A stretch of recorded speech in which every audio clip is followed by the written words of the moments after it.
It's about time. Here's the map. I'm trying to figure out how to fold it so we can make it useful. Good luck.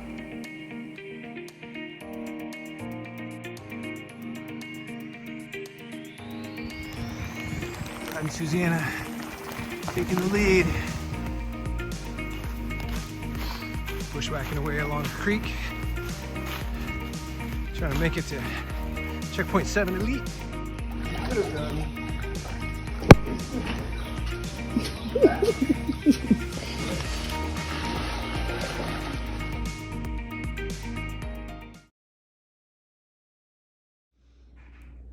Okay, back from the adventure race, and I was going to show you the maps and let you see everything that I did. I wasn't sure if I could share them before the race or not, so I waited. But here, I'll go over them here and show you what we got going on.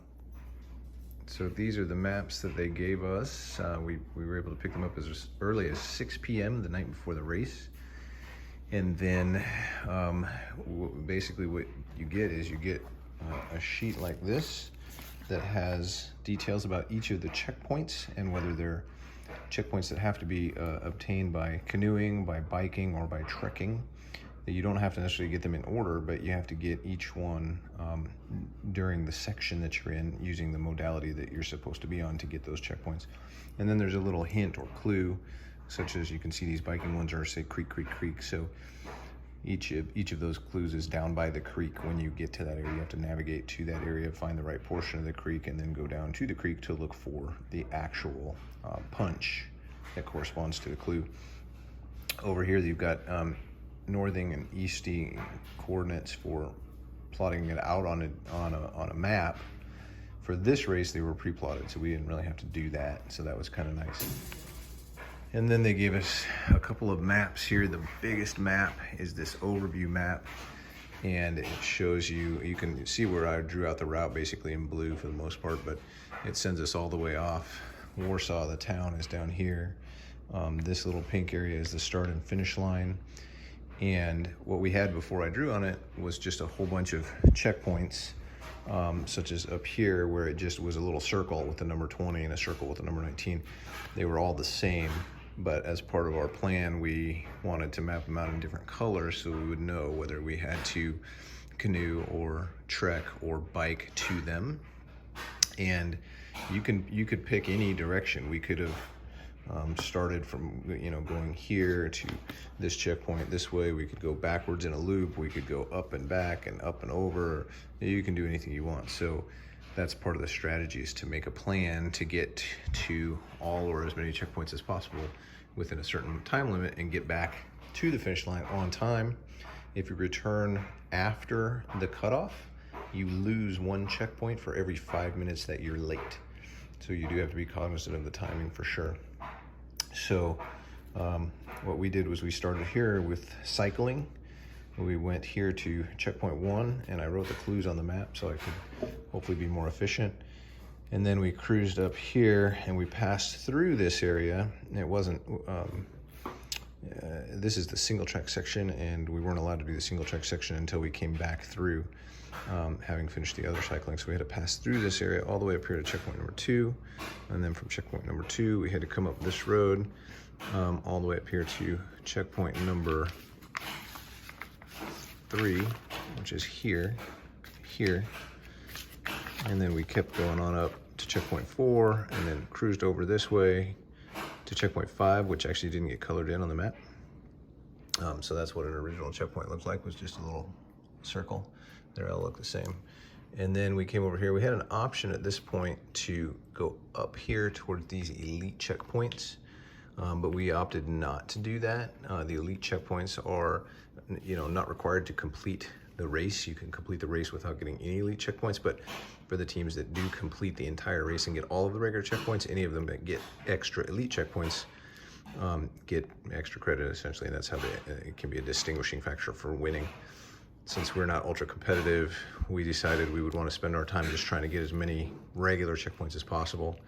So here was checkpoint 6, and then we dropped down here to this transition area where we drop our bikes, and then we're responsible for getting these 4 trekking checkpoints.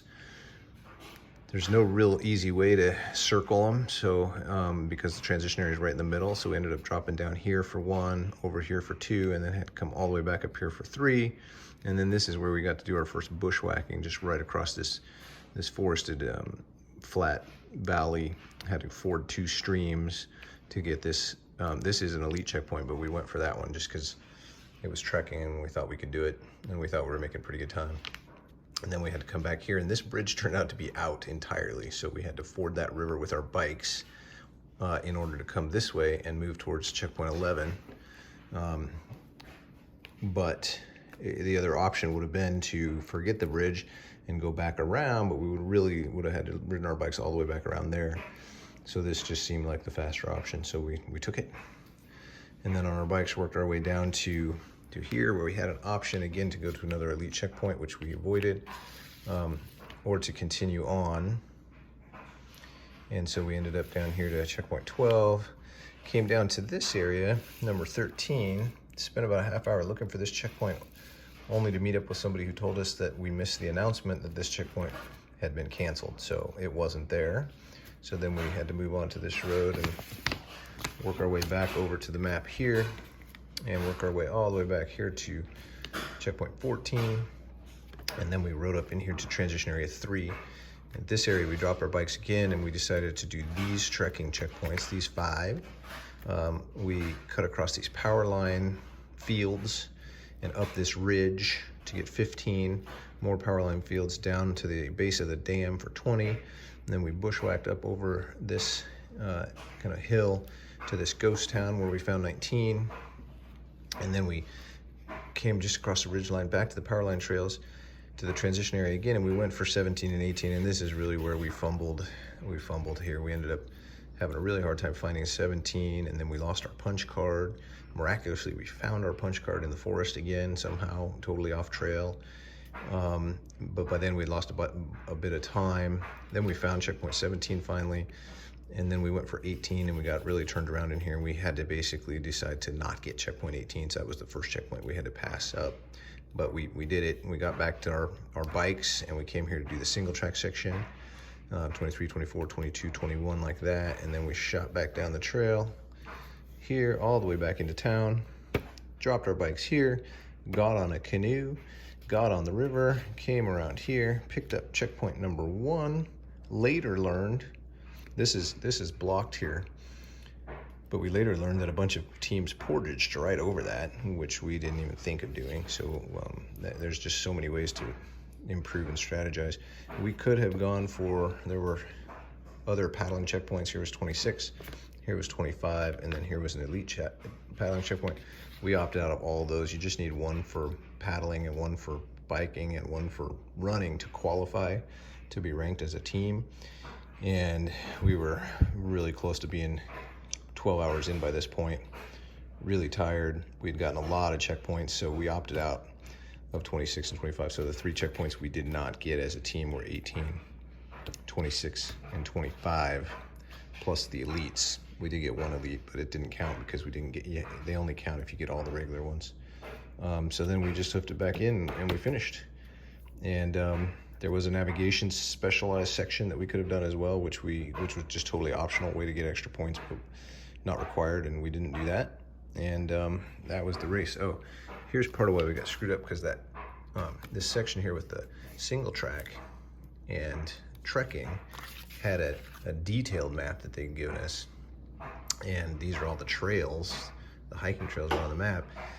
So I transposed all of the checkpoints onto this map, but I didn't realize that this map is pretty inaccurate. It doesn't have topo lines. There's lots of other trail sections which they did not put on the map, so it can be very confusing if you think you're here, but all of a sudden there's a trail crossing here and it's not on your map. You don't know where you're at. And additionally, like, they didn't, this is somebody's hand-drawn version. The trail is way more circuitous and irregular than it is here. It's not really a straight line, so it became very difficult to navigate the trail based on its configuration to know where you were. So this proved to be kind of a poor substitute for this topo map, and I think the better option would have been to transpose those trails onto the topo map instead of vice versa, but they do that kind of stuff on purpose just to make it challenging. So anyway, that's that's what it is. And then you get your gear on and you go. And it rains for 4 straight hours and you get totally saturated and soaked by the time you get to checkpoint 6 and transition area 2. And then you eat a peanut butter sandwich and keep going until you get it all done. It ended up being 57.6 miles total. And it was freaking awesome. So that's it.